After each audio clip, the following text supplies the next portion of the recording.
What's up, guys? Welcome back to Engine25 Reviews. This is a show where I invite friends, colleagues, academics, filmmakers, others who are generally way funnier, smarter, or more qualified than me, and we talk about movies, TV shows, and nerd out about stuff we think is cool. If you like that, hit that subscribe button, ring that bell, and tell your friends. Uh, Not getting episodes out super regularly these days, but if you ring that bell, you'll never miss one. We're available on video on YouTube and as an audio podcast on Spotify, Apple Podcasts, Google Podcasts, Pocket Casts, and Radio Public.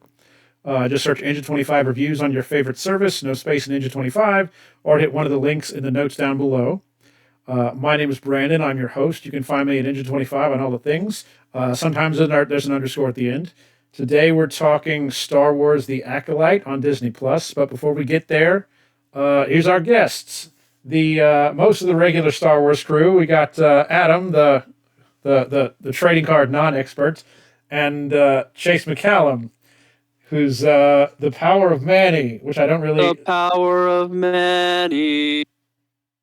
Perfect. How are you guys doing? What's up, Adam? Doing pretty good. It's Star Wars chatting day. That's never a bad day. It's true. It's been a while too. The last time was Ahsoka, which was like last August. Forever ago. It was last August? I think so. Or maybe it started in August and ran to like early I October. think or it started in something. August. I think we did the episode in like October, November.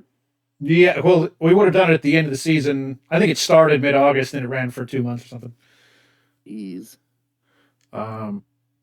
Could be incorrect, but yeah. So we're talking the Acolyte today. Yep. I have thoughts. I've been thinking all day about how I want to express them, but starting non-spoiler first. Adam, what did you think of the Acolyte? What did I think of Acolyte? It started rocky. I wasn't sure what to think. I came to terms with most of those thoughts, and by the end, I really enjoyed the story that they told. Okay, I dig that. What about you? What about you, Chase? Yeah, I mean, a similar experience. Well, I don't know about feeling like it started rocky. I was willing to, it seemed from the start this was setting up to have some elements of mystery to it. And I was eager to let those things resolve, and I think most of them did. I wouldn't say it was like a flawless show, but I thought it was good. It was fresh, and ranks highly among the live action Star Wars shows for me. Okay, I accept.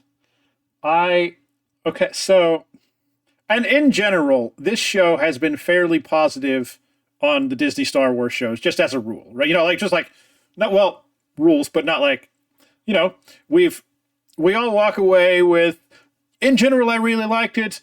Had some issues with this specific thing, but general kind of opinion of the show, walking away from each of these series has been relatively positive, I would say. Um, None have been terrible. First half of Book of Boba Fett was close. Close to there. Yes, there, and that, in fact, that might be the only one that we didn't do an episode for, just because of life got in the way. But I thought we did do an episode on did we? Boba Fett. I don't. But yes, that show was bad, and I did not like Obi-Wan Kenobi. Really? See, I really, and I know like we don't always have we don't always have the same opinions too, but like Obi-Wan Kenobi, I don't think it's the best one. I would say that's Andor, but the Obi-Wan show, that's like required reading for me at this point. Like when I do a saga rewatch, I have to pause after episode 3 and watch Obi-Wan. So we definitely did Obi-Wan. I'm looking through. We did the Book of Boba Fett. That was episode 15. We're on 44, I think. So okay. first couple of episodes of well, okay, I'll give some more background first. When they announced, like back in 2020, they had this full slate of Star Wars shows, and it was after 2 seasons of The Mandalorian, and then December 2020 they did their big live stream where they announced a bunch of movies, a lot of which haven't even come out yet, Star Wars and otherwise. And then they announced the slate of Star Wars TV series among that stuff. And this is the last one. I think the announcement for Skeleton Crew came later. So this is the last one of that batch of series they announced during that stream. And it was one of the ones I was the most intrigued by. For reason being, I didn't know what to expect from it. And I was just saying in the pre-show, like, what I have wanted from Disney Star Wars is to get away from the constraints of the things that we know, right? And the media in the High Republic, like I've read a couple of the comic books. I'm not super familiar with it really. And when I say a couple of the comics, like single issues that weren't even sequential. But at going into an era that I am not familiar with, the possibility of a few specific characters that age very slowly, like Yoda's a possibility, those kind of thoughts. But I have wanted Star Wars content that takes us to places and features characters that we've never seen before, and doesn't conveniently end up with, I love me some Darth Vader, but we don't have a show where Darth Vader sneaks in at the end, or we're following characters that we've known for 40 years, or even characters from the cartoons. I like all of that content that we've gotten, but I was looking forward to this because it was it was going to be something different. It is definitely something different. I get like first couple of episodes, I will say that. Well, the other thing I was excited for was Andor. I'm just talking in circles now, and Andor turned out to be very good. Was excited for that for different reasons than I was excited for this. But yeah, about 2 episodes in of The Acolyte, I was like, okay, huh. I loved seeing Carrie-Anne Moss. I was curious how they were going to deal with a character that's like ostensibly evil, or like a subject, a dark apprentice. We didn't know if it was Sith or otherwise at that point. And I guess we'll talk about their solution to that when we get to spoilers. But there was some intriguing stuff in that first couple of episodes, but I wasn't sold on it. And then it was episode 3. There's a big flashback that takes the majority of that episode, and they reveal some things that, for me, really soured some, and I'll get back to that more in detail. But there's some choices made in this series, and I've been the optimistic guy, and so there are a lot of people that don't like some choices made by Disney Star Wars, and so be it, and people have their opinions and stuff, and I have casually enjoyed most of this content, just like I said. But this was the first series that, to me, felt like just a product of the Disney Star Wars machine, as opposed to their giving me like a real narrative reason for this to exist. And that's not to say like we could have gotten by without any of these Star Wars shows, but most of them have come out and said, this is my place in the story, and I have something to say. And a lot of that content was really interesting to me. And this show, it comes out and it tries to make its statement, and it's the first one that kind of like, I'm not a fan of some decisions made early on in this series. I definitely think there are some highlights. The 5th episode's absolutely amazing. Where have these lightsaber battles been during all of the movies? But and there's some cool callbacks to some expanded universe stuff.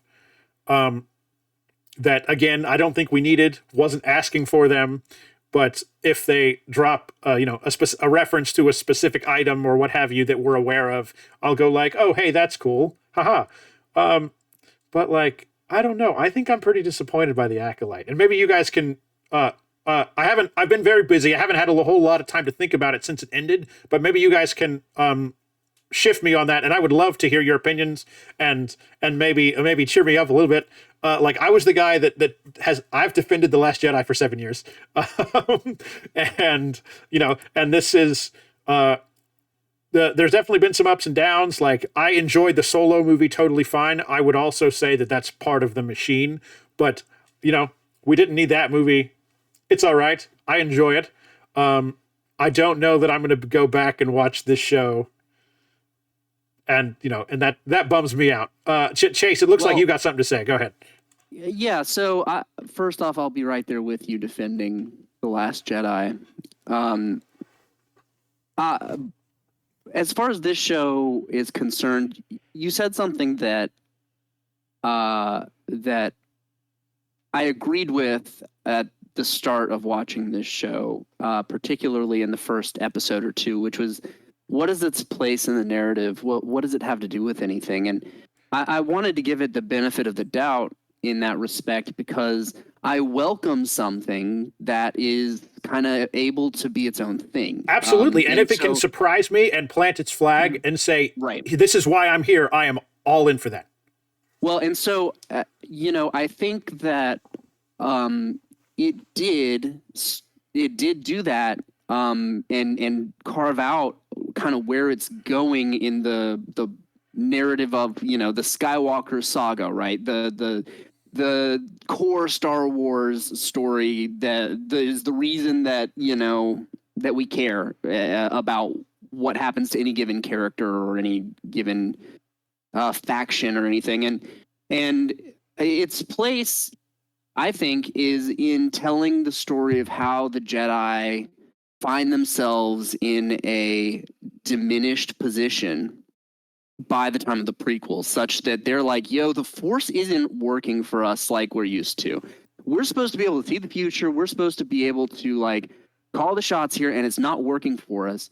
And as an audience, we can kind of conclude, well, this must have something to do with the Sith meddling, but what did that look like? Because the Jedi have been doing fine for like 10,000 years. What has happened to cause them to kind of lose their moral high ground in this way or that way? And I think we start seeing some of that in this show. I don't know what we want to do as far as when we throw up spoilers. But I think that is the core of this show, is telling the story of the Jedi kind of transitioning from this golden era to really kind of the end of their, well, empire is a loaded term in Star Wars, but the end of the Jedi's reign, right? And how I think the show did a good job of walking kind of this kind of fine line of telling us, hey, the Jedi are making mistakes, fatal mistakes, which if repeated and if baked into their system will be fatal. And at the same time, the Jedi are still good guys, right? They're not evil. They're not like, ooh, this will give me money to sell out the Jedi or something. Like they're behaving rationally, they're behaving morally as far as they're concerned, and yet we know that this ends in tragedy for them. So that's I think what this story is about. And just taking us a few steps further back, much like the prequels did, we knew, but in the original trilogy, hey, the Jedi, they were running around, they were awesome, something happened, they're all gone now. Let's take a few steps back. We're looking at the prequels. Hey, the Jedi made some mistakes. They made some tactical errors. They kind of got played. They weren't in a position of strength. Now let's take another step back and at see the how height they of their got there. hubris, they allowed Darth Sidious to take power and wipe them out. Right. I'm But quoting the that Jedi movie are everybody supposed to- hates. Yeah, well, the Jedi are supposed to be like monastically averse to hubris, right? Like they're supposed to not be vulnerable to that. How did they let it in? And this is kind of showing us some of that happening. Go ahead, Adam. Yeah, it didn't all start with a 10-year-old kid that they let in because Qui-Gon Jinn really wanted him to. Right. Like, it had to start before then. Like, it didn't all And start that's there. totally fair. That's absolutely true. So it's going to be hard to talk about. That, though, Go ahead. Go. You go. To continue that train of thought with like where I think it fits in the grander scheme, on a more meta level for the story Star Wars tells, which is intrinsically the battle of good versus evil or light versus dark. Without getting spoilery, Acolyte tells very much the same thing that The Last Jedi tried to tell, but does it better. And we can get into that more once the spoiler tag is up. Okay, and I appreciate you guys being respectful of spoiler tag, and like, and with this, with certainly some of the Star Wars shows in particular, like it's difficult for us being so familiar with so much of Star Wars, like it's difficult to talk about it without revealing some things. So I guess the general consensus is that we are a little bit mixed. Like I said, there were certainly some moments that I enjoyed. There are interesting characters here that I want to talk about. Overall, I walked away a little bit disappointed. But it seems like you guys are more positive on it than I am, and I would love to hear about that. So on that note, it feels like we went the opposite. It feels like Chase and I maybe started a little cooler and then warmed up, and you started warmer and cooled down. Yeah. So I'm going to hit the spoiler thing. Fair warning to viewers. We're talking about plot details from any episodes of The Acolyte, including potentially how the show ends. So if you haven't watched and you care to finish before, please go and do that and come back and finish up with us. Adam, go. Before we actually dive headfirst into the spoilers. Sure. This is non-spoilery, so I wanted to mention it. Sure. It's something that I noticed is that the people that I have noticed by and large online complaining about this show are diehard Star Wars fans. And the people that I know who have loved this show more than others have generally been people who were not previously Star Wars fans. For example, my wife liked Star Wars, watched Star Wars with me, not a huge fan. This was her favorite Star Wars show. And don't know what that means, but somewhere in the baggage of being a Star Wars fan, Star Wars is coming up on 50 years. I am absolutely in on the train that not all Star Wars has to be for me, even knowing that more Star Wars is for me than some people seem to think. But they're not ruining my life by producing Star Wars that I might not like so much as others. It's okay. I didn't like that movie, but maybe I like the next one, and I'm cool with that. Go ahead, Chase. Seems it's like the Old Republic stuff, like KOTOR and Knights of the Old Republic. Like everybody loves KOTOR, and I like some of the mythology that comes from KOTOR, but generally, I don't really care as much as a lot of other Star Wars fans about KOTOR because why? It's thousands of years ago. That's fair, and also from a game point of view, it's a very complex RPG that is it's mechanically complicated on top of having game. No, yeah, but I specifically mean as lore within Star Wars. Sure. Yeah. Well, and with KOTOR, it's true of all the EU.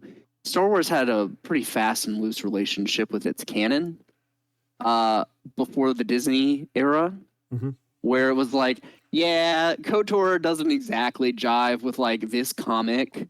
But who cares? It's all just a bunch of fans making stuff, right? It has the Lucasfilm logo on it, but we know that George Lucas didn't make this, and we know that he can make another movie that totally contradicts all this, and that's fine. It doesn't matter. We're not building one cohesive Star Wars universe that we all must learn and observe. And that's not really the case with Disney. Disney is very precious about its canon, as it is very precious about all of the IP it owns. And in some ways that's a lot of fun. It's fun to learn more and develop an encyclopedic knowledge of Star Wars and just dive into it. On the other hand, sometimes it's like, I don't know, guys, maybe we can chill on this one. Like maybe this one would just be, maybe this one can just be cool. And I'm with you, Chase. It doesn't have to ruin your childhood because you didn't like a thing. I didn't. I'm not going to spend too much time on it because it's not Star Wars related. 2 weeks ago for my birthday weekend, I went to Knoxville Fanboy Expo, and the only reason I went to that specific, very small convention is because Peter Cullen was going to be there, the voice of Optimus Prime. And Adam knows that I'm a big Transformers guy. I have some issues with the way that certain characters, particularly Optimus, are portrayed in the movies. I felt vindicated when I heard it from the horse's mouth in person. The actor saying they asked me to say some things that I was uncomfortable saying as the character, and they have taken it. He navigated it carefully because he doesn't want to lose his job being a voice in a $1 billion movie franchise. But there were the man who created the character, who originated the character, doesn't like how the characters move along in certain media. We have echoed certain, that's been echoed by Mark Hamill has been on camera saying he doesn't like where Luke ended up in the sequel trilogy. So be it. But it's okay. It's really okay. It doesn't change what we have. It doesn't take away Luke's character in the original trilogy. It doesn't take away Optimus Prime in the old cartoons. It's okay to love Star Wars. It's okay to like this show and not that show. It's okay for every movie not to be for you. It's all good. That is true. Though in some ways, being too particular about this character or that character and too attached to it does indeed materially limit where Star Wars can go. It absolutely does. Why are we so? I mean, we've talked about this on this podcast before, but why are we so afraid to look at Luke Skywalker after Return of the Jedi? Why does it have to be all right, you'll get a 2-minute glimpse of him, and now run along. We're not going to look at him too much. We should. We need. It's crazy that if you look. I agree with you. If you look at the entirety of Star Wars content right now, you could be forgiven for not thinking that Luke Skywalker's the main character, right? But he is. He's supposed to be the main character. You can make arguments for Anakin or whomever, but the point is that it's Luke Skywalker, and I really feel like he as a character doesn't have much of a grip on modern Star Wars because everyone's too afraid to touch him because he's too big. I think that has something to do with it. I also think that, a lot of the external media, around the theme parks and stuff, is sequel focused because there is a lot of licensing fees that has to do with paying, every time you put Mark Hamill or Harrison Ford's face or Carrie Fisher's face, you pay her estate, and that's expensive. And so, they're deliberately trying to get away from those old characters for, I think, a lot of reasons. And unfortunately, I think the business side of it has to be a big one. I also think it's not just strictly business. It's also just creatively. It's the same reason they started doing the High Republic. If you pigeonhole yourself into the same 30-year chunk of the galaxy, yes, then you are always beholden to the same frame. So of course, when you're building a Star Wars land and everything, well, no, let's go 30 years later because we need some space to, we need elbow room. Hey, video game podcast, IGN's Game Scoop podcast. There's a dude on there named Justin, and whenever a Star Wars game comes up, he's always like, and now we have to deal with the fact that they've written themselves into this corner where there can be no Jedi, except that there's always a Jedi, and they always have to explain why there's a Jedi, even though there can't be any Jedi because they're all dead. And that's true. And that's a really good tweet. Yeah. I'm sorry. Go ahead. Just like there's a narrative hole that they've dug for themselves, and to just get away from that, and that's why I was excited for the Acolyte. I'm not super familiar with the era. I'm interested in learning about the era. It's going to be a lot of characters we've never seen before. They're not constrained by these weird narrative loopholes that they have to like explain, and that's why I was looking forward to the show a lot. Like just Well, and the High Republic is an interesting era because again, I just started listening through the novels. I've had them for a while, but the first novel that establishes the High Republic, Light of the Jedi, happens 100 years before the Acolyte, and most of the novels are directly sequel to that. the Acolyte is like High the Republic end. is a longer time period than the film saga. So like there are people from the novels within the High Republic brackets that are no longer alive in the Acolyte. So it's kind of its own other thing even within the High Republic. It's kind of like the sunset of the High Republic era. I feel like because it's only like nominally 100 years before the movies, right? But like the High Republic, it's like 200 years or 300. So like it's a big chunk of time, and this is at the tail end of it. Well, and we see also like as far as, I'm sorry, go ahead. I was just gonna say that Light of the Jedi is about 100 years before this. They place it because they mention a hyperspeed disaster, and that is the event that happens in Light of the Jedi as being 100 years before the Acolyte. And that is when the Republic kind of finishes growing and they start to push into the Outer Rim. So it's not even like the height of the Republic, it's kind of the birth of the Republic as we know it going into the prequels.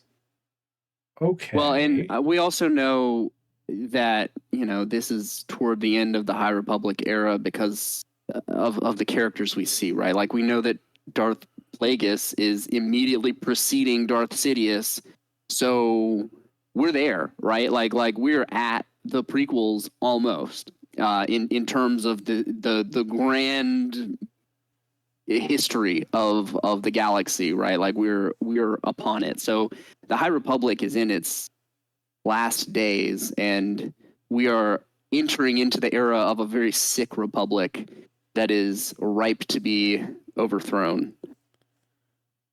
Now, here's a question because I'm not very familiar with the comics and things, but have we canonically established that Plagueis was Sidious's master? Because I know he was in the novel, but I didn't know if that had been canonically reestablished. I suppose there's room for that to not be true. I think that it's heavily implied by Palpatine's story to Anakin that but he was himself. Yeah. Right. He was Plagueis's apprentice. I suppose it's possible that it is indeed just a story that Palpatine knows. But I think that some of his knowing glances lose some of their edge if it's not about him. So I would hope that that's not the case, but I suppose it is probably possible.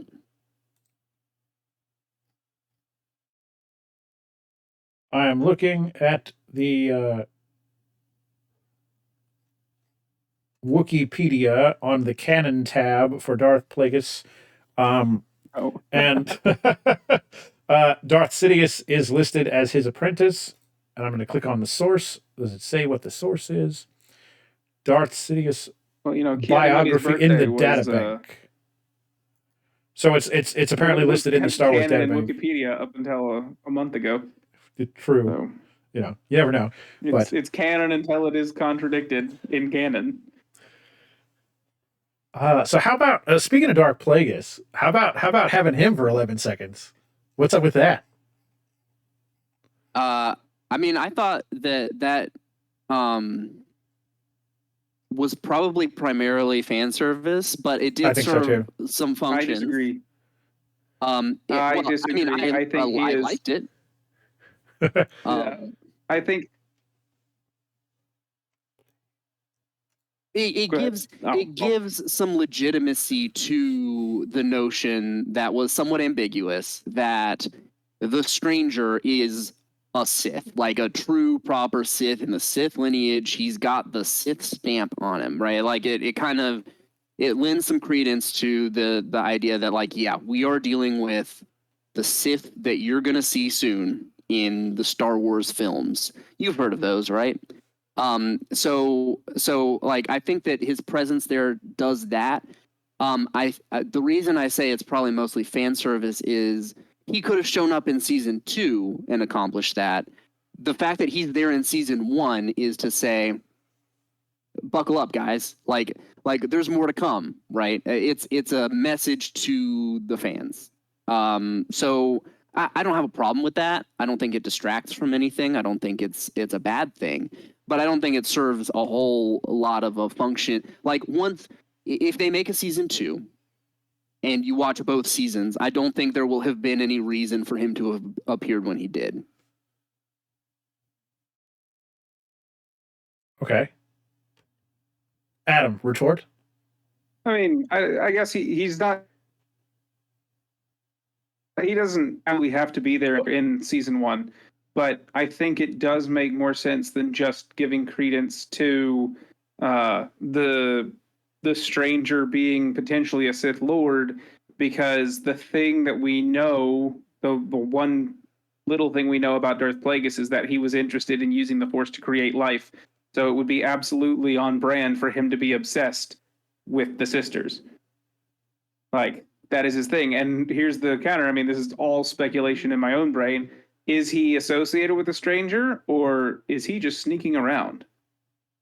Well, that's a good question. And to be clear, yeah, I think absolutely he's present in this story.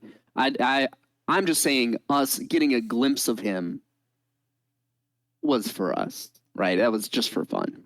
But yeah, he's there. He's learning this, and I fully would expect to see him in season 2. Like, he should be involved with this stuff. Can Adam hit the thing that I was talking around circles around in the non spoilers. That's when the show, and Adam and I talked about this like as the show was going, but like it kind of lost me there, because I would agree that Luke Skywalker's probably the main character of the Skywalker saga. Sure. I view the Skywalker saga, or at least before the sequels, it's the tragedy of Darth Vader. You know, Anakin Skywalker may not be the main character of Star Wars. He's the most important character in Star Wars. He's not the protagonist for most of it, but he's definitely pivotal. Yes, he's the end of one major era and the beginning of the next, and he's like the George Lucas, Star Wars movies. They're the tragedy of Anakin Skywalker. And there people have some complaints about how Anakin's handled in the prequels, or what Anakin's origins are. Okay, sure. Think what you want to think, but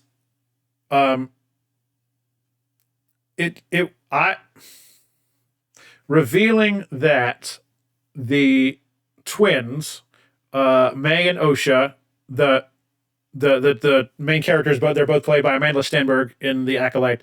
They were created using the Force in the way that it's implied that Anakin was. That rubbed me wrong, because it makes it seem that Anakin is much less special than he is. Like, I think it's sure, someone has to learn how to do this. Okay. Maybe someone else can figure it out after it was done with Anakin. But if Anakin's not the first, it makes Anakin seem a lot less special. And I don't know that I buy into when Anakin's the chosen one. Like, I do think Anakin brings balance to the Force. That's what. Wait till you hear about Rey Palpatine. Listen, we somehow I don't. We don't need to quote this thing. But no, yeah. So that. And I hate to pinpoint it so thoroughly about, like, I think this is why I don't like the show, because there's some other issues here. But like, I like both May and Osha. I love Saul. I think Chimere turned out to be very cool and interesting. I just like this is attempting to recolor to add new layers to the original movies in ways that were rubbing me wrong. But I was willing to let it get better, and it did. Like, honestly, like in general, I think the show like pretty much gets better as it goes. I think episode 7's pretty rough. But I don't know. Adam's about to retort. Go ahead, please. Yeah. So the first thing, and this is to reiterate a point that we have made multiple times, almost every time we talk about a show on this podcast, which is it's a great big galaxy that's we know has been around for thousands of years. That is absolutely true. And like, why can't somebody else have done it? That's point one. That's kind of pedantic, but that's point one. But point two is who says Anakin Skywalker is special? Anakin brought balance to the Force. Whether or not, like, the prophecy, which, by the way, like, we never really see the text of the prophecy in the movies. Who? But according to who? Yeah, that's a good point. One of the two. Yeah, balance according to an institution. Well, the Jedi thought balance meant in the light. Well, he brought balance because he left a few people good and a few people. Balance means the light and the dark have to coexist. And not according to George Lucas. And that's a Force tradition that doesn't care about light and dark. Yeah. Well, and the Force is not just light and dark. That is the point of the show. I mean, according to George Lucas's explanation of balance. If you say Gray Jedi to me, I'm just kidding. No, I'm all about Gray Jedi and Ahsoka, but you know. Well, Ahsoka's not a Gray Jedi. Also either. True. Nor is she a gray non-Jedi.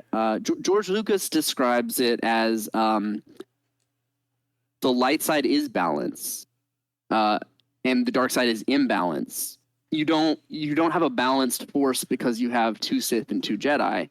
You have a balanced Force when there are no Sith, which isn't to say that like the dark side isn't something that occurs naturally, but rather that people should not use the dark side because it is a bad thing to do. Like it imbalances the Force. It uses the Force and abuses the Force.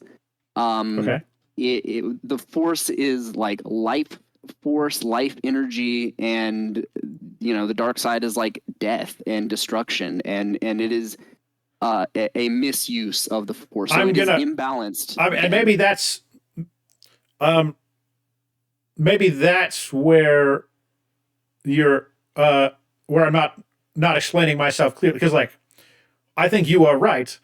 People who use the dark side of the Force for personal gain, people who murder, people who commit heinous evil acts in the name of power or in the name of the Force,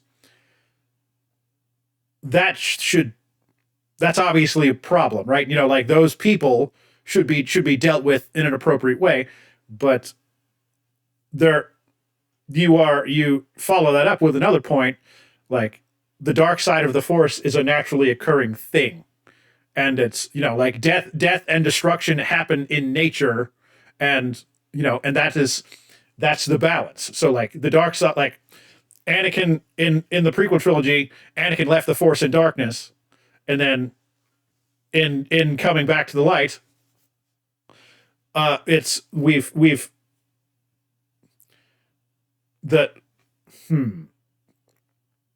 the light and the dark, or even like Adam says, like the light and the dark is probably a Jedi construct anyway, but both of those energies exist naturally, and they have to be allowed to do so.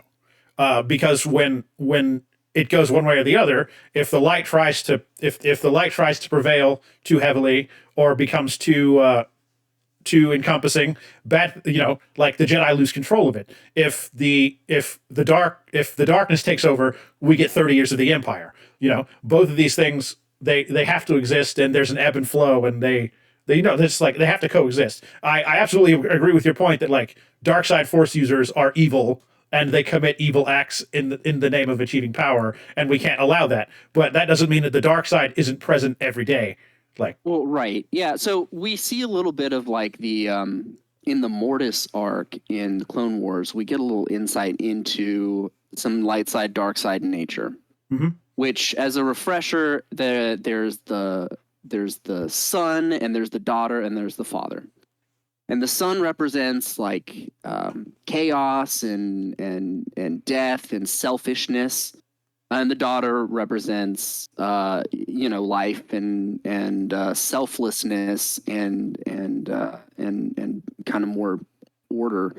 And you know, those things, they're like these forces of nature that exist, no problem. But what's happening throughout that story is the son is actually becoming evil through the events of that story. He's not necessarily evil just because he's like goth.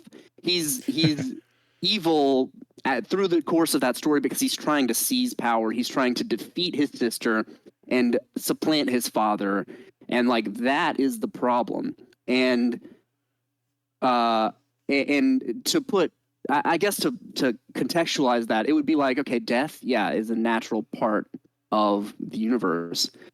But if you wield death, that is not natural, right? Like if you are murdering people to get your way, And I don't disagree with that that. is not a part of the natural flow of the universe. And vice versa, if you try to subvert death and live forever, that's still a dark side thing to do, right? Like, Totally agree. that's still wrong. But both of those are imbalancing acts, which are signifiers of the dark side.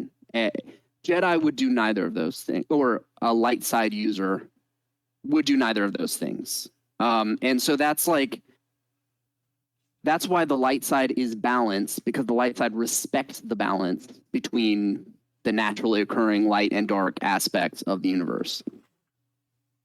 But I'm pumped to, anytime we have a chance to dig into a view of the Force outside of this dichotomy of Jedi and Sith. Because there are other ways to look at it. Me too. Night Sisters. There may be other, exactly, Night Sisters. We got, sometimes you'll find some random, like the Bendu in Rebels. And then here we have these, The one in the middle.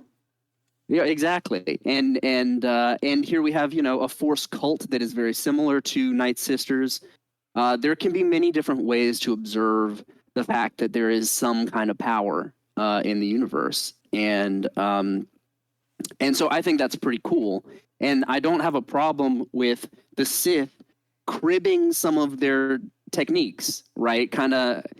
We kind of see Palpatine use various kinds of like sorcery in like Rebels and in Clone Wars. He's like, hey, Dooku, I got this sick ritual I want you to do. Let's start speaking ancient Sith, and we're gonna like go on a vision quest. And it's like, where did you learn this? It's not something a Jedi would teach you. Where did it come from? That there can be a lot to learn. One must study all its aspects. That's right. And maybe the Jedi are a little bit too set in their ways and dogmatic and hubristic to adopt anything outside of this dichotomy. That everything Luke says about the Jedi in the Last Jedi is true. Yeah, the Jedi made some mistakes, and that's something. I mean, that's something we could talk about in this show. Is just what mistakes are they making? I think this it starts to show the genesis of some of those mistakes, because I mean that's the whole flaw of what happens with the Coven is the Jedi think they're doing the right thing, but specifically one Jedi thinks he's doing the right thing, but the reason that tensions start is because the Coven is convinced that the Jedi are there to prevent them from living the ways that they want to live. The Jedi are imperialists.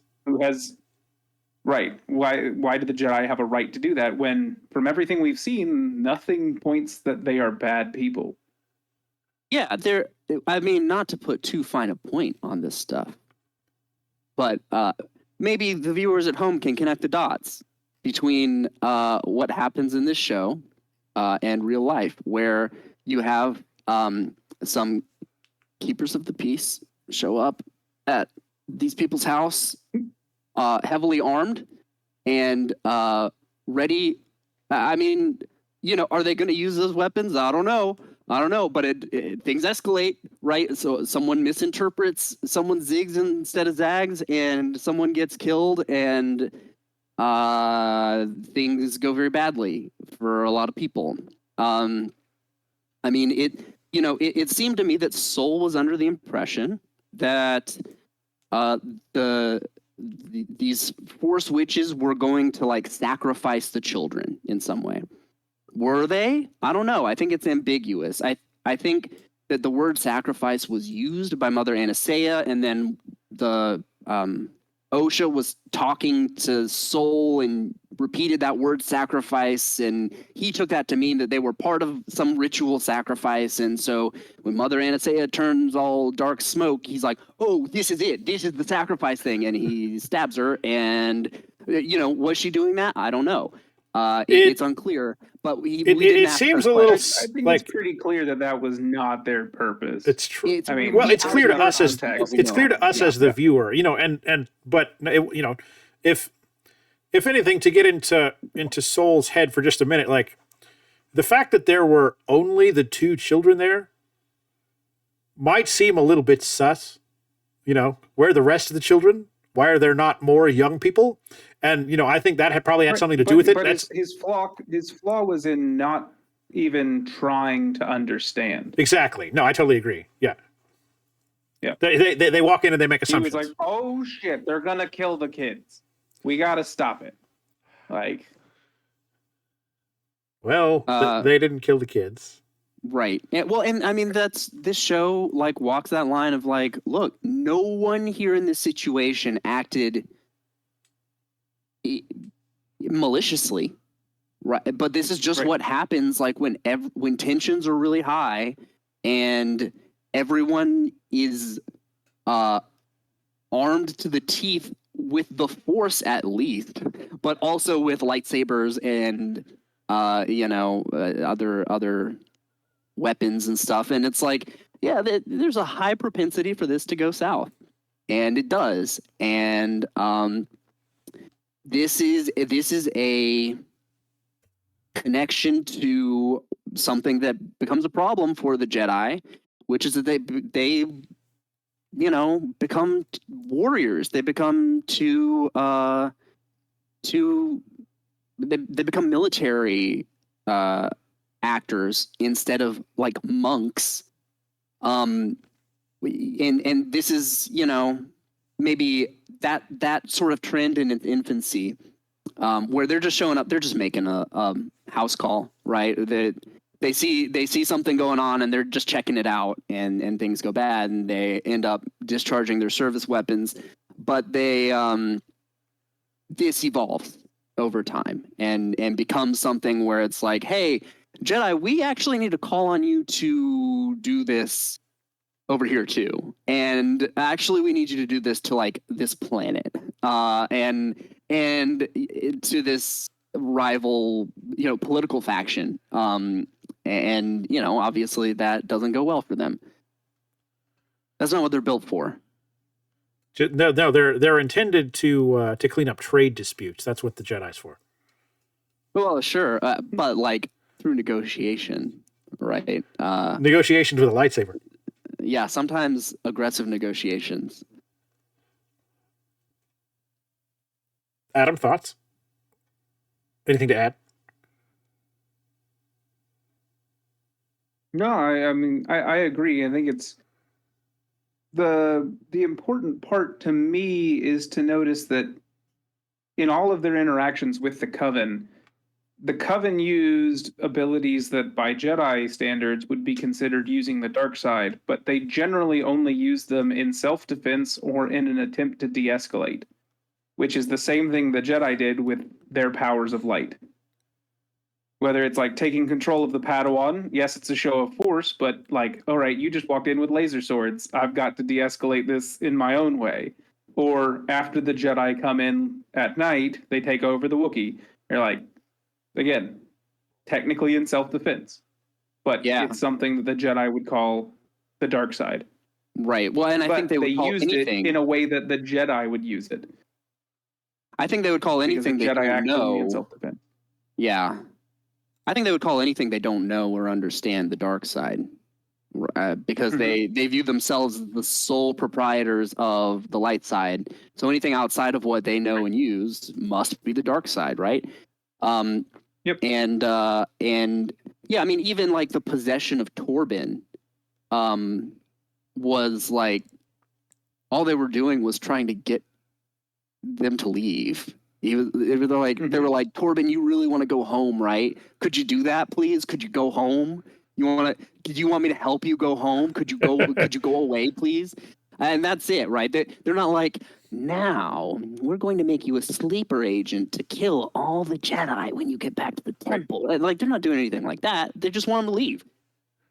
So, I mean, is that to say that like they were the witches were like totally blameless? No, that Dathomirian witch seemed like she maybe didn't react ideally. She was arming everyone up and getting them ready to fight, and that didn't help de-escalate the situation either. I would counter that he responded as antagonistically as Soul responded on his side.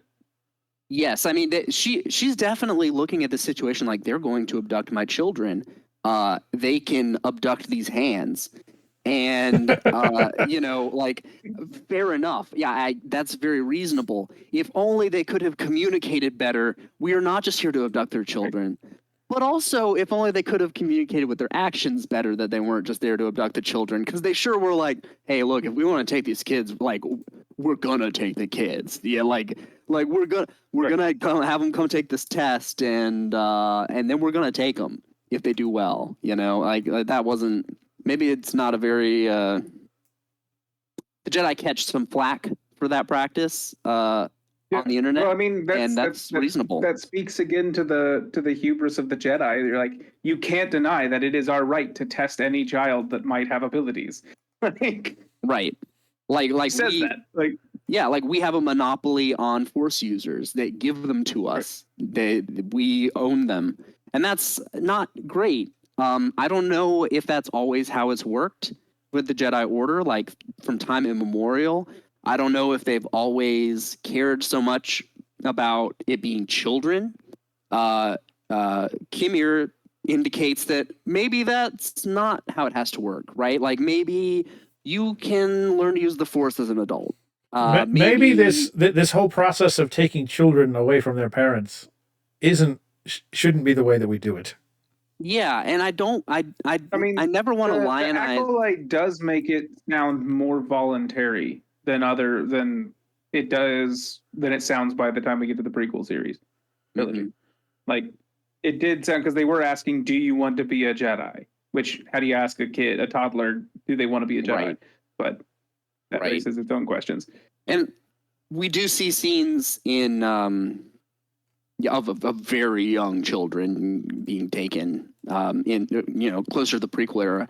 I don't want to lionize the Sith. That's always like a temptation when we're talking about like the Jedi's flaws. That it's like, well, aren't the Sith awesome though?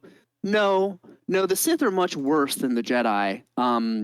Because not only do they have the same desire to acquire power, they have a greater desire to acquire power and then to use it maliciously and selfishly and destructively. They are not the same. It's not just that just because the Jedi are wrong about something, the Sith might be right about something, or just because the Jedi do something bad, the Sith do something good. But the Sith do have insight sometimes into the mistakes that the Jedi are making. And I think that's one of them. Because the Sith, they want to identify the Jedi's weakness. They want to know how to destroy them. And that is such a weakness, is that the Jedi are like picking up kids and like monopolizing Force use. And they do so at their peril.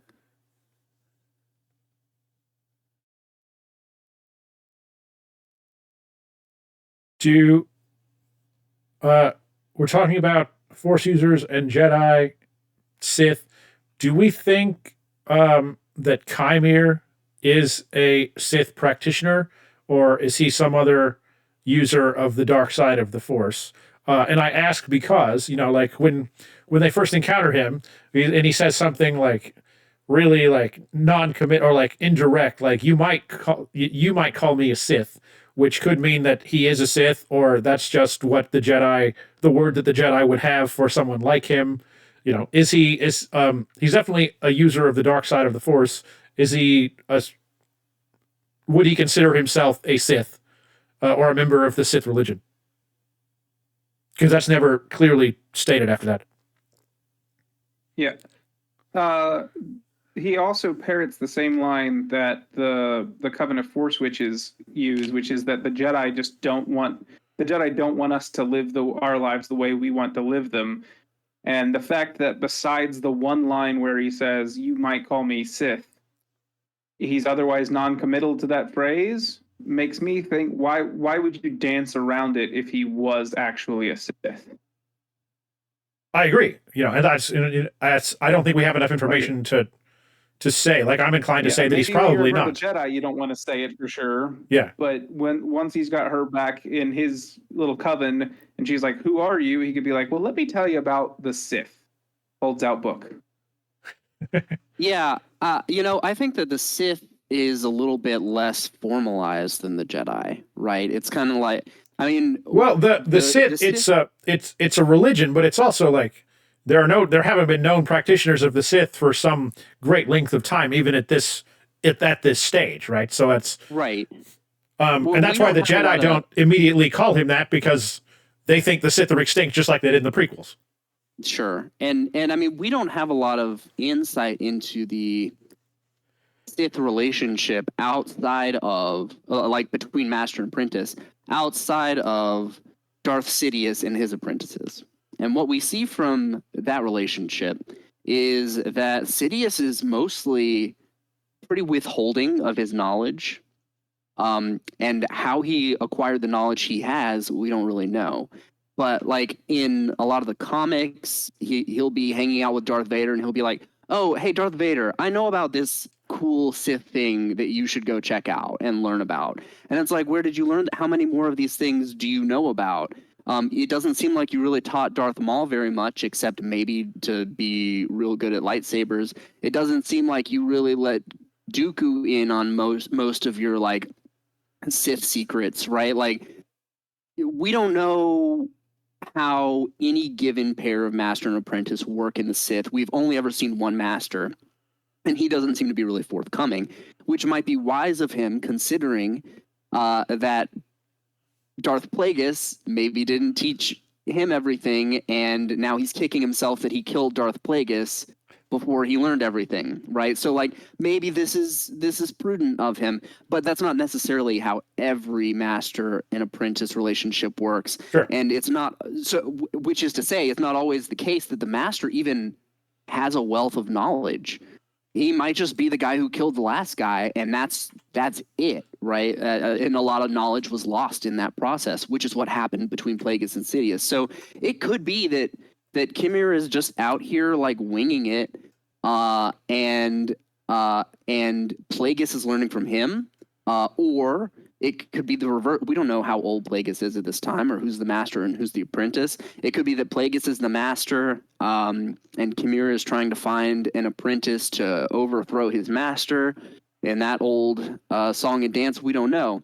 But I do think he's a Sith because, one, Darth Plagueis is present in some capacity on the same planet. Like, they're not that far apart. Two, everything Kimir says is in line with the Sith code, which I will recite for you now. Peace is a lie. There is only passion. Through passion, I gain strength. Through strength, I gain power. Through power, I gain victory. Through victory, my chains are broken. The Force shall free me. The Force shall free me. Right. And Kimir's like core thesis is he wants to be able to use his power freely. He wants freedom. And that is what the Sith code, that is its ultimate conclusion. The Jedi code does not share that conclusion. The Sith code, it's about passion, it's about strength. These are all the things that he's into as well. So if he isn't formally a Sith, he has stumbled right into Sithdom, like directly. I think we have every reason to believe he's a Sith. Okay. It's possible he's not, but I think, to me, it seems like the preponderance of the evidence is that he is. I mean, all that makes sense to me. It points that way, other than, he dances around it. Maybe he doesn't consider himself a Sith, but that doesn't necessarily mean that he's not. Yeah, I like that you used the phrase that he has stumbled right into Sithdom, and maybe that's exactly what he did. Yeah, it's possible, but he knows that It's Sith all exists. speculation. Yeah, but right. He does use the word Sith, so he knows that a Sith is a thing. Right. Where did he learn that? Not many people other than the Sith and the Jedi know that Sith ever existed at this point. That ordinary people, Sith have been kept on the down low for good reason. The Jedi don't want people knowing Sith ever existed because it's like, then people are like, oh, so let me get this straight. You just get a little bit horny and you can kill everybody? Like, this is not okay, Jedi. You guys are huge liabilities. So it makes sense that the Jedi would maybe want to keep a wrap on the notion of dark Jedi and Sith. I mean, maybe also for their own protection too. But you're not wrong. It's just like you get all it takes is one bad day, and that's from a different franchise. Yeah. So what about our the other incredibly important couldn't live without him central character to this show, our good old buddy Ki-Adi-Mundi? What do we think about him showing up here? I'm fine with it. I'm fine with it too. No, Yeah, it's just really fun. Like I liked there was nothing canon before. Yeah, I liked his facial hair is actually dark. He's not quite so old here. I just it's just super cool to see him pop up there. And it has to be mentioned because obviously it was the biggest meme from the first half of the series. No, Ki-Adi-Mundi, his birthday changed. Let me be really inordinately angry about this tiny thing because it came from a Topps trading card and therefore it is canon. But I think that is more indicative of the Star Wars fan base than the show as a whole, because you have a TV show that at the beginning was, well cast with a very diverse cast. All of them rocked their characters. There's no complaints there. So we had to find something to complain about. Conehead has the wrong birthday. I can't complain about the diverse cast because that makes me a bigot. I can't complain about anything else because it's 100 years before my canon. But damn it, Ki-Adi-Mundi's birthday is wrong, and I'm gonna get angry because that's what I do. Because I am a Star Wars fan. I get angry. I have to disagree with the thing you said about not being able to complain about the diverse cast. Because people absolutely did do that. They super did that. And Sure they did. That was the point, Chase. Well, I think Ki-Adi-Mundi's birthday was just a safe thing for the people who knew that it wasn't right to complain about that and still wanted to complain. I think you're exactly right that it seems like it's reaching. And there were other such complaints as well, that were really just kind of like, look, the thing we don't like about this is 4 episodes in and I haven't seen a white man yet. Well, okay, that's not true. The Master Torben is a white man. And then there was like a dorky dude who was always telling Master Vernastra that like they lost Soul again. Yeah. So other than that, I don't think there were like any white men in this show.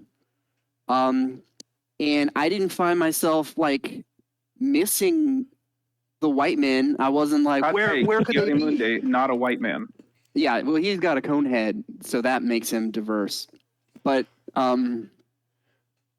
mean, certainly, like, if that's something that you are on a hair trigger to complain about, buckle up, because it seems like the creator of this show leaned into anticipating that outrage, right? I mean, there are interviews where they're joking about like, oh yeah, didn't you know the like R2D2's a lesbian and stuff, just to like poke people, poke the bear and just like troll them, right? Because The showrunner's response to the Chiari-Mundi thing was like, well, we offered the role to Yoda, but he was busy, so a young Chiari-Mundi stepped in to fill in. Like, Yeah. Right. They've it's a been great on response. their attitude to a lot of the criticisms they've gotten online has been pretty fun because they've just been trolling about it because they're like, you people are being ridiculous. Just These complaints are nonsense. don't engage with the ignorance. Don't waste your time. Yeah, I do have complaints about this show. Chief among them is the episode length. And then secondarily, the season length. I would like there to be more show. I had this complaint about it got to the end, and I was like, "Wait, it's over." I had the same thoughts about like certainly Mandalorian season 1 and Ahsoka could have used just a little bit more time to breathe. Yeah, and I think that it particularly hurt this show because I remember thinking when we hit the midway point and you have the big climactic middle of the season battle and you kill off 75% of your named characters in one episode, and you're like, but because I'd only known them for 3 episodes, it didn't feel as profound. Yeah, I would like to have had more time to just like shoot the shit with some of these guys, you know, like hang out with them, see what they're all about, see what they like and what they care about. Yeah. It's too bad that every moment of screen time has to be spent very efficiently moving the plot forward because we can have a lot of fun with time. So this reminds me of another show that was running at the same time. Which is season 3 of The Bear. And I don't know if you guys have watched that, but I have. And there it's really, really good. And they spend entire episodes just on like, hey, how does this character feel?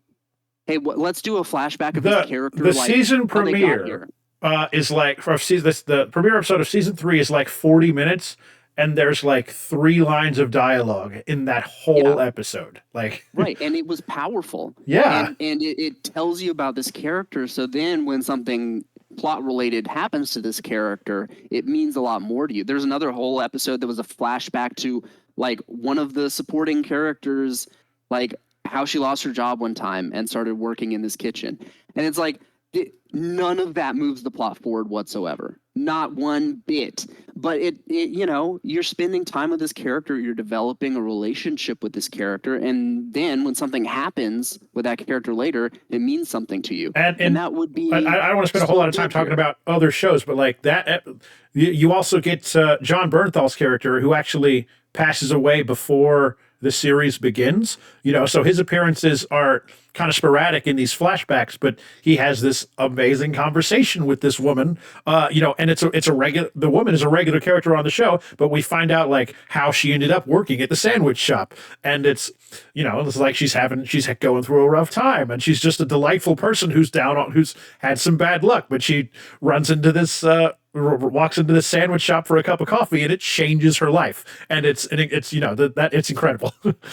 Yeah. You know? So I mean, you spend some time like that with like Jackie, and then kill Yord. her. I was all about like, Yord. Yeah, I mean they were fun characters, and don't get me wrong, I don't think that like I'm not sour on what they did with those characters. I do think they gave them some fun moments to make us care about them. But they could have done more. Did they have Chimere, did you have to stab Jackie 3 times? Well, it only takes once. Making it more brutal, because I think that like people liked her, right? She had developed into somewhat of a fan favorite. Yeah. She was the one that had the most character out of all of them. I agree. Yeah. Yep. Right. Yeah. And it was, you know, that's fun. We need more things like that in Star Wars.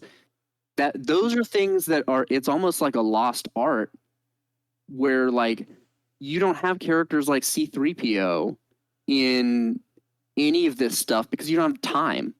You don't have time to have like a funny guy kind of hobbling around.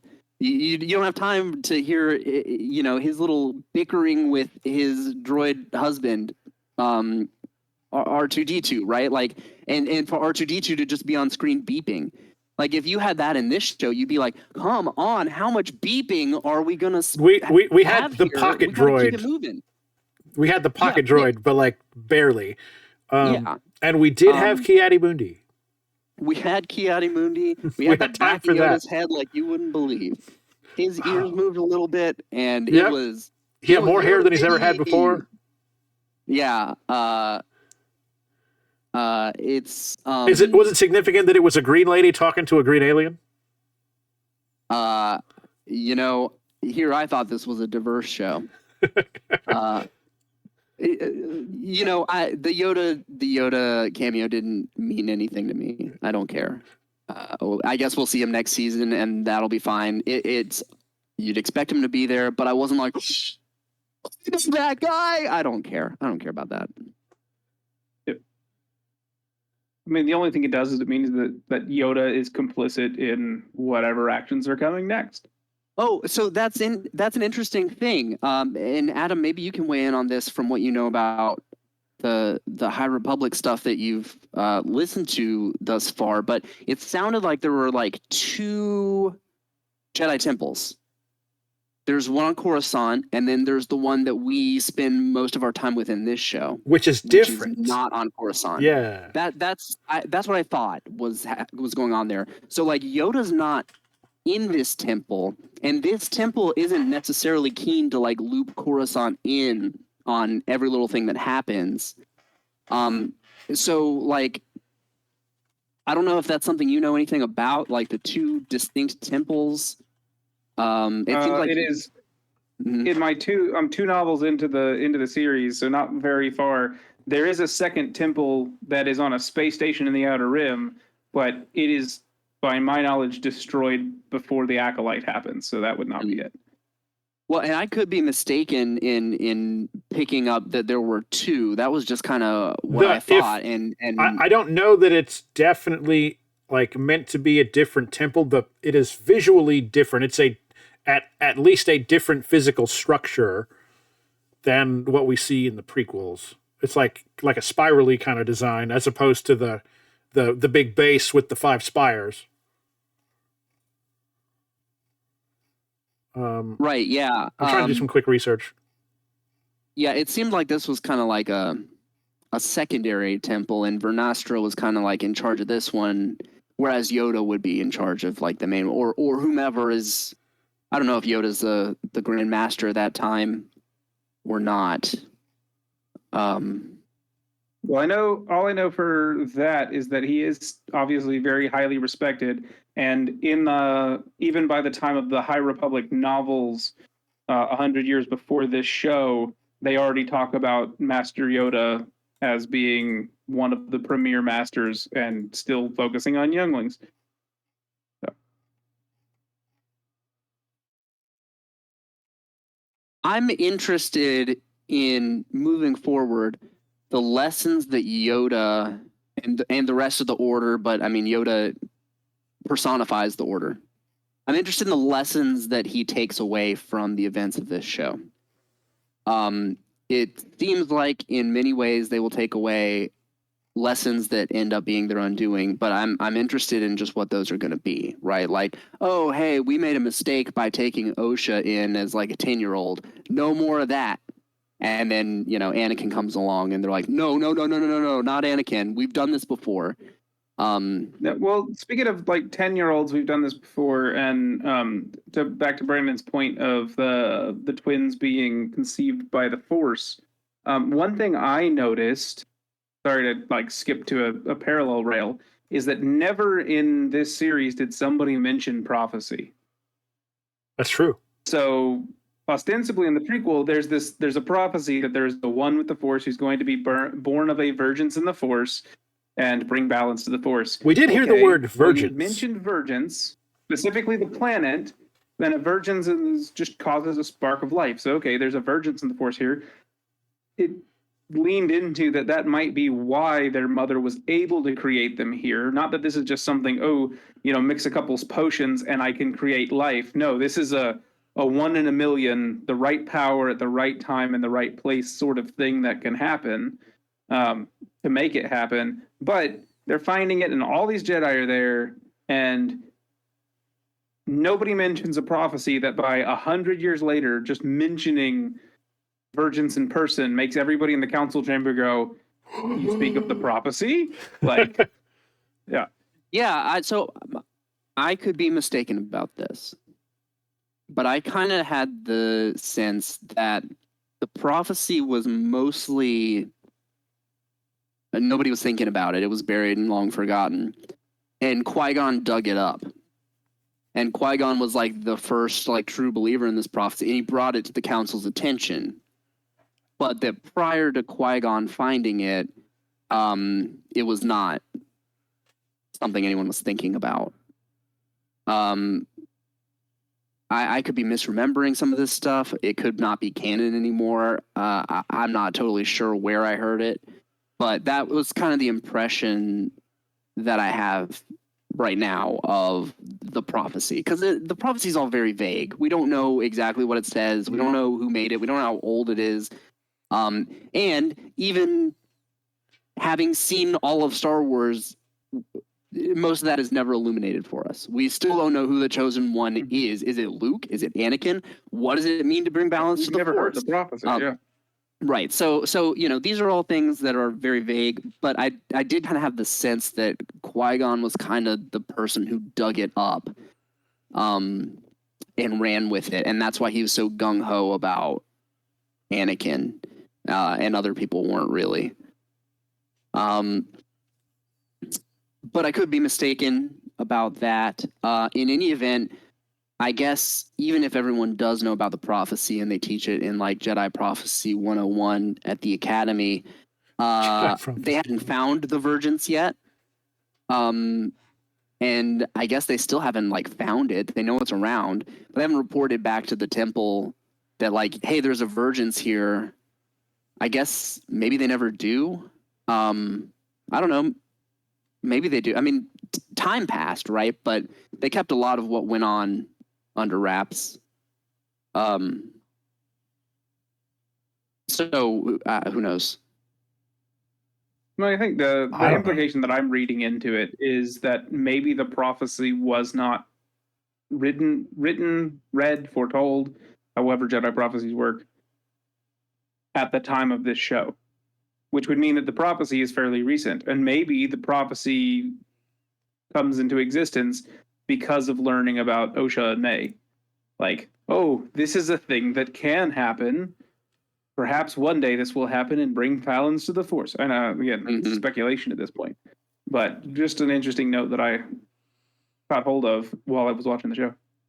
Yeah, I had also always imagined, what if the prophecy had been planted by, like a bad actor, a Sith? Right. What if the prophecy is bullshit, like it is in Dune? A Sith who may or may not be conspiring to create life by a virgin. Exactly. I mean, you're exactly right. That's what they do in Dune. They're like, hey, if someone ever comes along and he really resembles like a Bene Gesserit, that's your chosen one. And he's your Messiah. Star Wars is not influenced at all by Dune.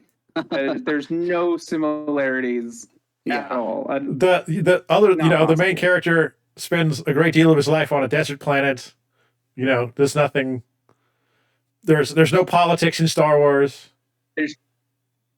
There's not a magical monastic order that can control people with their thoughts and voices. Like, none of the same things. Well, when we do a Dune episode, we can talk about magic in Dune and how it doesn't exist. I've done 2 different Dune episodes, and you guys are never around. I wasn't invited. I don't know that that's get a true. Call when a Star Wars show comes out. I did want to talk about some of the things that this show does very differently than Please do. its contemporary shows. And the first thing that stands out to me is that it really seems like these showrunners saw The Matrix. And it's surprising to me that isn't something that I have thought before. That's what that woman's from. I'm just kidding. Right. I mean, immediately I'm thinking about The Matrix as soon as the show starts. Unrelated. It just came out like this week with all the press around Deadpool and Wolverine. There's like a moment where Kevin Feige says, yeah, the reason the X-Men all wear black in those first couple of movies is because of The Matrix. And everyone looks cool in the Everything- Matrix. Everything that happened for like 10 years of culture was a result of the Matrix directly. I mean, it was like you could see like, I don't know, Scary Movie or something, and someone would jump up and they do the slow motion like pan around, and that was the joke. The joke was just, hey, you know the Matrix? It's like that's all you needed. Hey, was bro, you just seen to the say, like, Matrix? hey, you've seen the Matrix, right? Sorry, I didn't mean to and- interrupt, but yeah. Well, but this is a show that it seems like has seen the Matrix, and that seems like an untapped well of action potential for Star Wars, which is a franchise which historically has a lot of action in it. There was a lot of like unarmed combat, martial arts inspired. Obviously, Carrie-Anne Moss was in it. There were even some like kind of like horn swells in the score that made me think about the Matrix. Also, you know, in the final episode, the lightsaber fight there, they even had some like slow motion jumps and stuff. It was kind of Crouching Tiger, Hidden Dragon-y. The way they were like flying around in this little courtyard where they were fighting, but they did do some slow motion shots with it too. It was just like, thank you for focusing on some action, gang. Thank you for taking it seriously and not being afraid to lean into what was so fun about the prequels, which is the lightsaber fight. I mean, and it maybe didn't age the best, but it's also what was fun about the original trilogy. Like, they're action movies built to sell action figures. I mean, I think that Like, the reason George Lucas is a billionaire is not because of the movies. Yeah, I think the duel on Bespin has aged very well. That I agree. whole sequence is still incredible. The duel in A New Hope on the Death Star, maybe not as well. Yeah, that one isn't quite as I also hot. agree. There was a light bulb went off in my brains when you. Yeah. I do want to call out. Remember, the first couple episodes of Ahsoka, and everybody's like, "Dude, who's this guy in the mask? He's super cool. I bet it's going to be somebody epic." And it turned out to be nobody. All right, this time the guy in the mask was somebody. It's Kymir. At least it's somebody, you know. and he's mysterious, right? He's, I guess, really old, maybe. And Ernesto knows who he is. And his helmet is made of cortosis, which is an old school expanded universe thing. It's a metal that is energy absorbent, and it shorts out lifesavers for a period of time. And he used it in that episode with the big lightsaber fights. It's like, oh, dude, but they're not gonna. I actually had to look up the name. I couldn't remember. Like in certain stories, like Darth Vader actually had it like on his shoulders or something. Yeah. But it's a metal that is energy absorbent, and it causes lightsabers to short out for a minute. And it's called cortosis. And then they name dropped it in the next episode. Like Yeah, and it's really cool that they introduced it as a piece of his kit. Because it introduces the new fight choreography techniques. Like he can headbutt a Yes. lightsaber now. Like that's Love sick. lightsabers. Yeah, because we've seen lightsabers hit each other a lot. What if they could also usually when they hit other stuff just kind of falls apart. So it's, you know. Right. It's a fun thing to introduce, and also seems like it should be employed more. It's rare, and I think rare. they're probably going to have to find some explanation as to why it doesn't exist anywhere in 100 years. But we now have I'm sure the Jedi boxed it all up and stuck Mandalorian it in a metal warehouse somewhere. Mandalorian Beskar, which was that was a thing that we were aware of, but it's really become more prominent once the Mandalorian happened. But that exists, and it is rare. We know it's rare, but it's become more prominent in sequel era, or at least the post Return of the Jedi, in between the OT and the sequels. So something like that. Give us some explanation as to where it comes from and why there's not much of it. Yeah. Oh man. All right, never mind. I forgot what I was gonna say.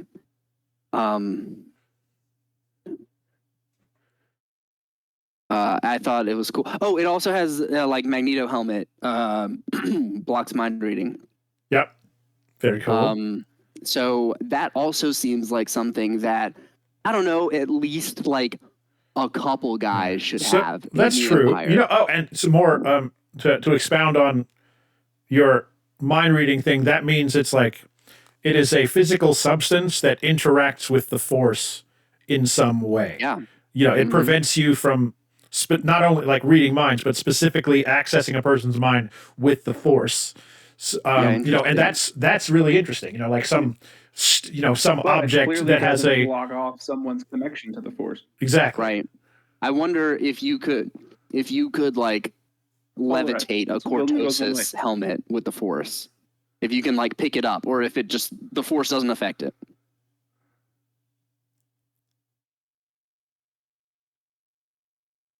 Trying to remember if there's any scene in the show where somebody does that. Chimere, he's definitely still able to use the Force while he wears it. I don't think we got a moment of him like doing telepathy, but like he can still with Force push and stuff. Yeah, I mean his body's still exposed. So, like if you put him in a Cortosis cube, then you could not reach him with the Force, presumably, right? I don't know. Does that mean could you just levitate the helmet? Across the room, could you Force pull it to yourself? Or is it just something that the Force can't touch? I don't know. This is all interesting. And especially it doesn't have it doesn't block it because when May has it on, she gets a vision, but she also puts him in the stupor that the witches put Tormund in. He's just able to fight through it. Right. Yeah. I mean, they're not totally sealed off. Yeah, I don't know. I don't know how it works. I'm interested in more information. Now my point in bringing it up is they've now opened a can of worms that I would like them to explain. Mm-hmm. Because it's very interesting. Like there aren't a lot of. Hopefully they get a second season to do so. There aren't a lot of but there's other ways that they could do that, but or other places conceivably, but just that there aren't a lot of objects that interact with the Force. Like Adam has some holocrons above his head there. Just for example, those are objects that interact with the Force. But we don't have a lot of those canonically. Like I suppose lightsabers do. Like and in fact, we get our first live action lightsaber bleed. But it's a relatively rare thing, so it's interesting. Well, kyber crystals specifically do. Kyber crystals, yep. Mm-hmm. Right. More so than lightsabers, because in theory, a non-Force wielder can use a lightsaber. In fact, we've seen it in the Mandalorian. Yeah, there's the question raised. Possibly lightsabers, because it definitely seemed like it when Rey picks up Luke's lightsaber in The Force Awakens. Now, maybe that was just the kyber crystal, but in the kyber seemed like the lightsaber carried some. Yeah, the kybers are alive, right? Like aren't they? Mm-hmm. In some capacity. In the Force sense, yeah. Yeah, they're also kyber crystals are weird. Their history in Star Wars. It's like a whole controversy with Wikipedia. I don't know if I should even say anything about it, but it's like they refuse. Look, we know from having played like KOTOR and stuff, you can put lots of stuff in a lightsaber in the EU. It doesn't have to just be a kyber crystal. A kyber crystal is one thing you can put in a lightsaber. You could also put in a Krayt Dragon Pearl, right? So it hasn't always been true that it's just kyber crystals or bust. That was introduced in in the Disney canon. That's how it works. Wikipedia refuses to acknowledge that it has ever not been exclusively kyber crystals. Yeah, and it's like weird, like to a weird degree. It's like this whole controversy. So there's one more thing I want to touch on, and then if you guys have any other additions or closing thoughts, So ostensibly our main character here is one of the twins. It is Osha, who was, she and her sister May were raised when they were children as part of this coven, and then through the events of the flashback in the show, the Jedi come and they take Osha with them, and May burns down the coven, and a lot of people die, and it's all terrible. And then Osha, for a time, is trained by Soul to become a Jedi. She decides, ultimately makes a decision that wasn't for her. It goes on to become, what do they call them? She's a mechanic, but it's a funny Star Warsy. A mechanic. Yeah. Mechanic. So she's a mechanic, and just living her life, making her way in the galaxy, and gets pulled back into this whole thing because May starts killing people. And over the course of the show, she kind of breaks bad, and her last big act in the series is force choking her master to death. She has for a time loses her ability to use the force in any significant way. That comes back by the end, and she uses the force to murder Soul, and kind of turns to the dark side and joins Chimera. And I'm curious, like, what if you guys have any thoughts about Osha's arc? Was it satisfying? Is it like, where do you want to see it go? Anything? Yeah. Any thoughts about number one, making the turn and killing Soul, and then leaving with Chimera at the end? Well, I think it's important that we can't talk about Osha's story arc without also talking about May's story arc. Okay. Because as the show points out, they are the same person. They're supposed to be the same person, created in the Force. And like a yin yang, as Osha falls to the dark side, it seems May comes out of the dark side and begins redeeming herself with her memory being wiped at the end and talking to the Jedi, and it sounds like she wants to cooperate. So they're rotating around the middle of the Force. That's a really interesting way to think about it. Yeah. Yeah, that is a really interesting way to think. And I hope that in season 2 they devote the time that they need to like, if they're gonna have May really come to see the merits of the Jedi and really come to like them so much that even when she learns the truth again and learns what happened to her mother and her family and everything, that she still says, okay, yeah, I understand all that, but I still like the Jedi. Well, remember, she was about to turn herself into the Jedi. Yeah, true. Once she found out that Osha was alive, she was like, this changes everything. She was like, my one reason to be angry isn't a reason to be angry anymore, and I already know the status quo, so I'm going to go turn myself into the Jedi. She just stumbled into them in the middle of a giant lightsaber fight. Yeah.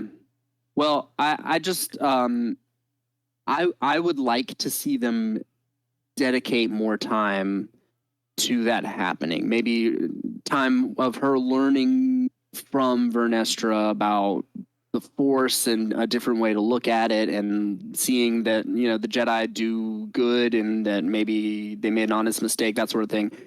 If they don't spend enough time on that, it's going to be tough to buy that she's like fine now with the light side. And maybe that's not what's going to happen. I mean, it's presumptuous, I suppose, to conclude that she's going to buy into the Jedi and the light side, and that Osha's going to buy into the Sith and the dark side. Maybe that's not how it's going to go down. But if it is how it's going to go down, I hope that they invest in that arc with the limited time that it seems they have, or that they let the show take more time. But I do think it's interesting that they're willing to do something that Star Wars is rarely interested in doing, which is a reverse redemption. Star Wars always has to be a redemption story.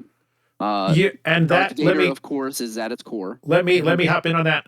One thing I wanted from this show, and it was going in before we knew that there was actually kind of the two main characters.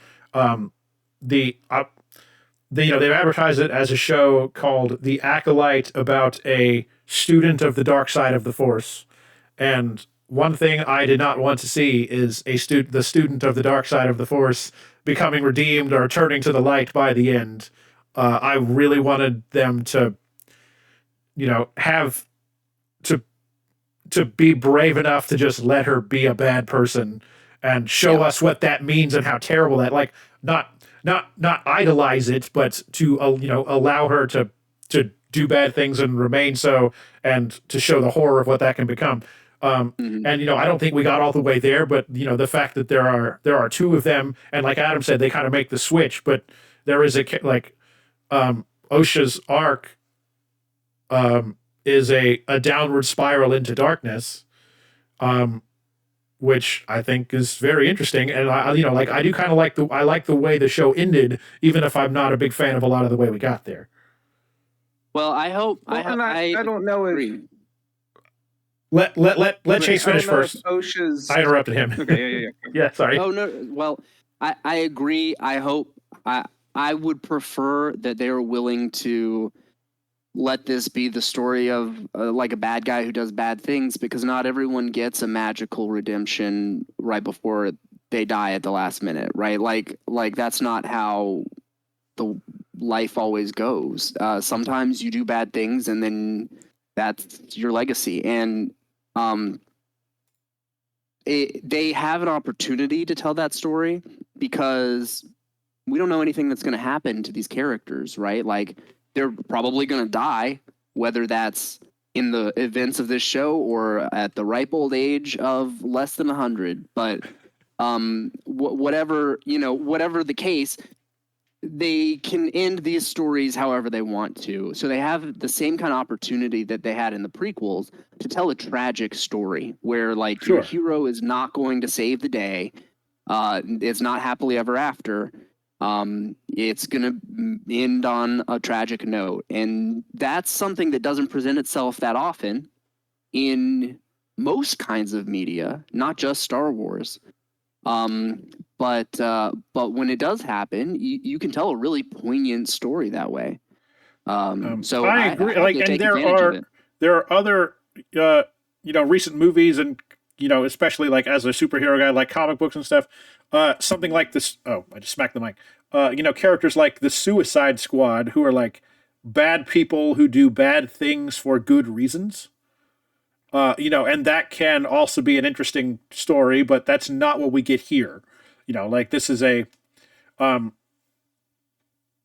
person who is comfortable with the life that they've chosen, probably has some regrets, but through the course of the show, just flip, there's a turn, and it she's goes into darkness. And if we get more, I don't think that we should see her redeemed, only because we always see them redeemed, and I would like Star Wars to do something different. But there should also be, a punishment, or the what's the word you use? Like the legacy of the character should not be viewed as a positive thing. Go ahead, Adam. I was just gonna say that I think one thing this show does in their respective flips, and like when OSHA is holding the lightsaber and it changes colors, and she seems shocked that it changes colors, it subverts the expectations that Star Wars has always given us for what a fall or what a redemption is. And I don't think May is going to necessarily be redeemed. She just, at least even before her memory was wiped, started to say, okay, let me answer for my crimes.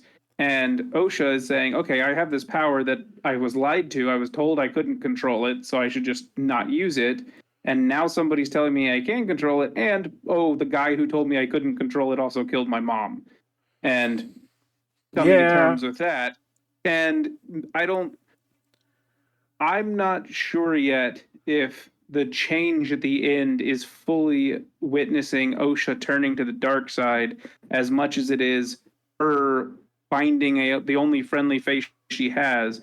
And I think that's what this show does so well that Last Jedi tried to do and didn't do well, because The Last Jedi spent the entire movie saying, you know, the Jedi were supposed to be the good guys, and they weren't always the good guys. Look at how much emphasis we're going to put on the fact that good guys can also be bad. And let's go to this cantina or the casino and show that, oh, look, the good guys buy their guns from the same people that the bad guys buy their guns from. Isn't that terrible? It's like, yes, but the bad guys are also blowing up entire star systems. So, like, I don't really care that the Resistance buys their guns at Darkside Depot just like the Dark Side does. Like, it's fine. Like, I can overlook that.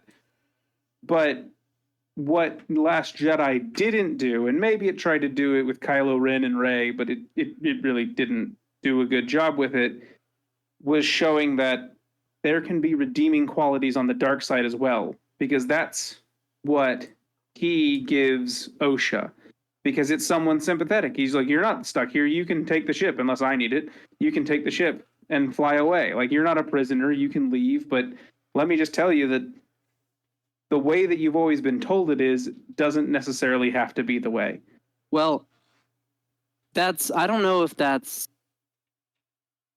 I don't think that that's new. It's a temptation, right? It's like she's given the chance to take control of her own life, and in doing so, she does something terrible. Let's put it this way. Let's look at a very old archetypal story of good and evil.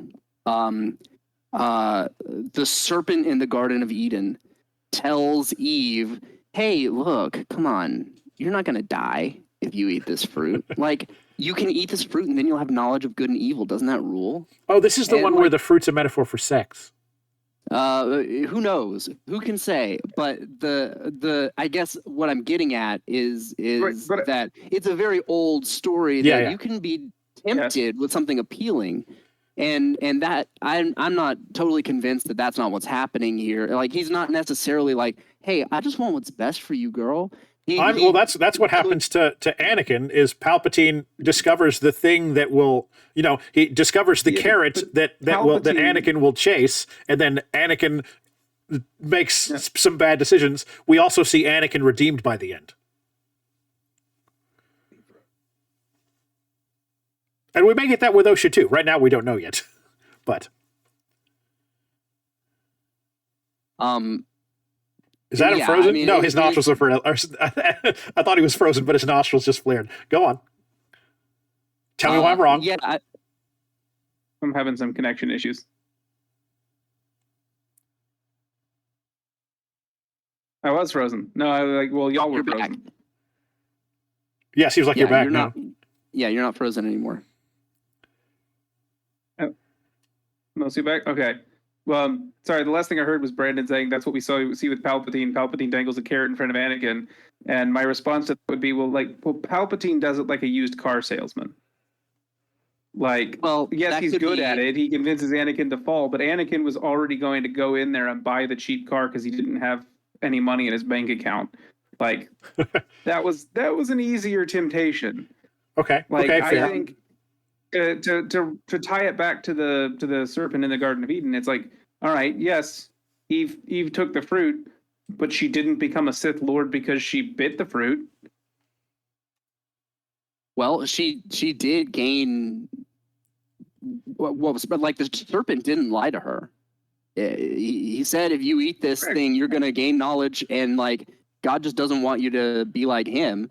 And then God's like, oh, they ate the fruit? We got to kick them out of here, or else they're going to be like us. Like the serpent was truthful. And it's possible that a Sith can be truthful while also being manipulative, or offering something that is maybe fool's gold. Truth is more manipulative than fiction. Yeah, in many cases, it can be, and maybe even in most cases. But like there's always, I guess Yoda describes the dark side as like, look, it's more seductive, for sure. It's quicker, for sure. It's not better. And I think we're meant to conclude that Yoda is correct in that moment. It's like, hey, yeah, Osha, I think that you'll be a lot more powerful with the dark side. And then she's like, whoa, cool, you're right. And he's like, yeah, you'll probably be a lot happier too. And she's like, yeah, you're right. And he's like, yeah, and you want to help me kill my master too, right? And she's like, I guess. And he's like, yeah, and you want to take over the galaxy with me too, right? And she's like, wait, what? Whoa. I mean, I guess. And like, so it's like, okay, Well, his okay. intentions, this story hasn't played itself out yet. So who knows what's I mean, gonna and that's happen, part of the but- thing. Like, it is obvious with some specific things at the end, like the appearance of Yoda, where he says nothing. You know, and characters leaving in different. You know, like there are hints that there is intended to be more of the story. Difficult to say at this moment whether or not we will get more. Go ahead, Adam. You gonna say something? Oh, I didn't have anything. okay. I'm inclined to think that we'll get a second season. I think that it got a lot of press, even if a lot of it was like review bombing and talking about Kiadi Mundi and the witch's chant and stuff that was silly. It got a lot of coverage, and I think a lot of people watched it Sure. to see what all the fuss was about. I've seen a lot of people saying like, I don't get it. Why do people hate this show? And I think that that's probably going to be its enduring takeaway. I don't hate the not show. Necessarily, I was it's disappointed not- by the show. you don't have to love it, but I don't think that like Rotten Tomatoes is accurate regarding this show. Like that its scores are reflective of how people will actually feel about this show. And it's been really interesting watching this show as it airs and seeing in real time the developments of people being like, yo, this show sucks. This is the worst show. This ruined Star Wars. And then there's like a cool lightsaber fight. And they're like, well, actually, it's pretty cool. It is. I'm looking at Rotten Tomatoes right now. It's 80% average score, which is the critics. 80% of critics said they liked the show, and then 17% of is the user score is 17%. Yeah, that's nuts. It ain't 17%. Like, look at the Book of Boba Fett. That one's got 49% audience score. No way, no chance. No chance is the Book of Boba Fett better than this show. There were a lot of people that liked, including me, despite knowing a lot of Book of Boba Fett's a mess, but having Tamora Morrison play Boba Fett in a show was pretty cool. But No, I enjoyed Book of Boba Fett, but I will acknowledge that it was definitely the messiest and worst of all of the Star Wars live action shows to date. it didn't know what it wanted to be, and then there was all there were the kids on the anyway. Any closing thoughts about You mean the the Acolyte Swoop Gang, Brandon? or You mean the hardcore criminal Swoop Gang? the mods? They call themselves the mods. Yeah, closing thoughts about the Acolyte, or thoughts on the nature of the Force, or where's Star Wars going after this? Chase, go. It was refreshing. I hope that they are willing to tell more stories that are bold, even if those bold decisions aren't universally loved. I agree. Star Wars needs to take chances. It's okay if the chances don't work out every time. It's okay. Yeah.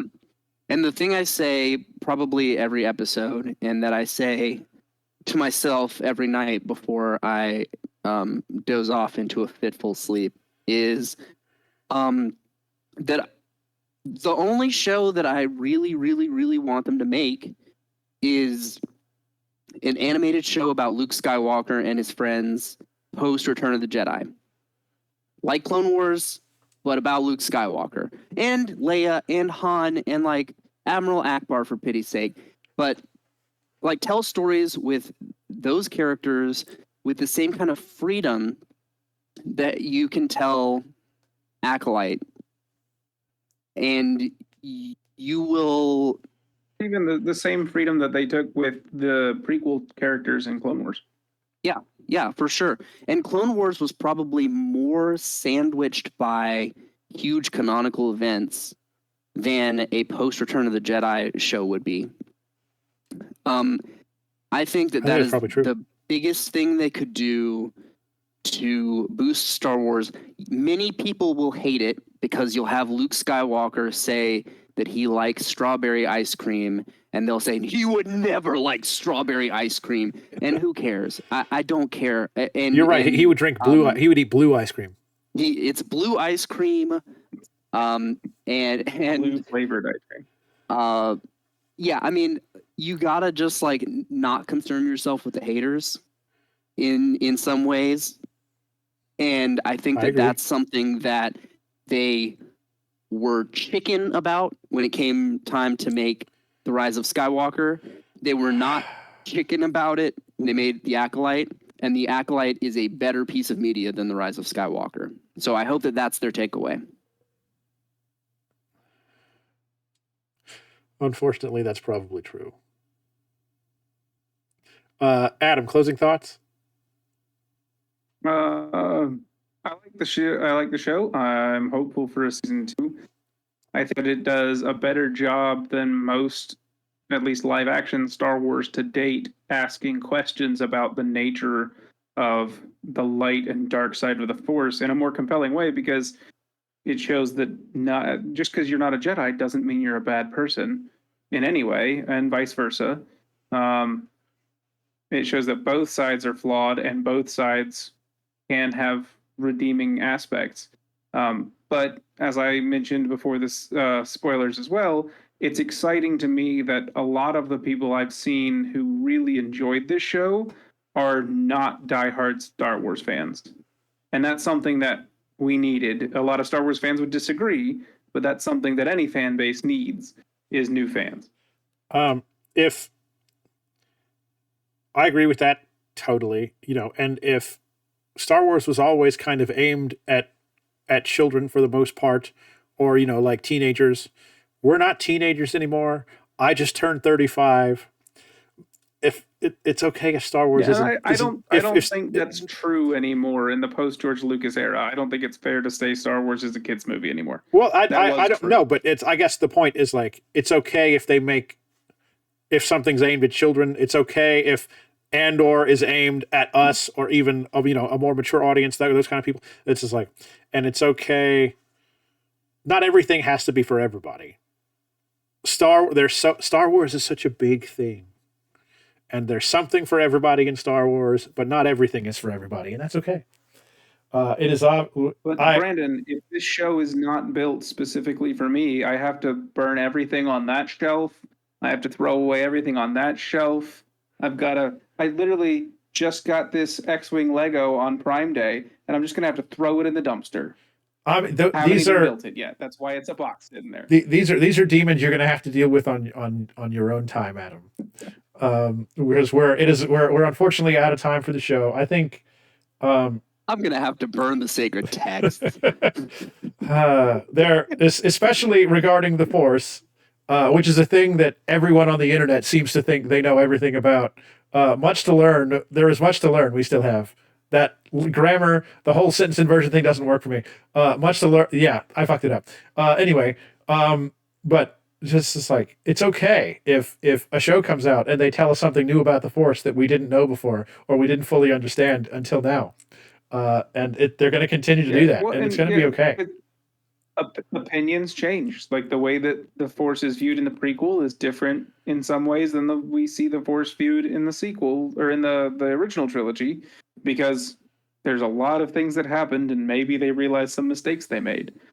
I was like, the first issue I had with this series was in the first episode when Saul is teaching younglings and he uses the phrase, have faith in the Force. And I'm like, I don't like that phrase. That rubs me in the way, like my understanding of Jedi the wrong way. And but then after time, I realized that Saul he based the character on Qui-Gon Jinn, who is my favorite Jedi. So I was like, all right, I gotta like him now. And two, I was like, this is also 100 years before the Jedi that I know. So of course the mentality and the verbiage and the specifics can change. But then also I was having dinner with a friend and he said, how is that different than saying trust in the Force? Trust And I was like, only all right. in the Force. What I was In, thinking, yeah. Cal Yeah. Kestis. Yep. Right. Much to learn we still have. There anyway, yeah, so I liked the show fine. Wasn't my favorite. Like, it's down there in the basket with Book of Boba Fett, in my opinion. But it is I don't know. I've probably improved on it a little bit after listening to you guys. There's definitely some interesting ideas here. I like a lot of the characters. I appreciate you guys coming on to chat about it, and bringing some interesting things to my attention for sure.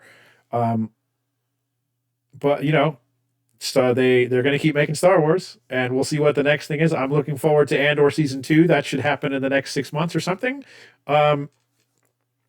We're eventually we're going to get another Star Wars movie. Eventually, it might be the new Rey thing. It might be a Mandalorian and Grogu. Who knows? But as always, I Did I appreciate. see a Solo too, or was that just a spoof? That's not official. Did I see an announcement for that's No. not official? All right, because I saw I some haven't pretty heard that. compelling things, but it's probably just the internet. So The internet hoping, speculating If you things haven't they heard that, want. I'm gonna expect was just I just kept rolling, but As always, everybody, thanks for watching. If you want to hear more, don't forget to like and subscribe. My name is Brandon. I'm at Engine25 on all the things. Sometimes with an underscore. Oh, that doesn't work with the spoiler thing up. You can find us on YouTube and podcast services by searching Engine25 Reviews, no space in Engine25.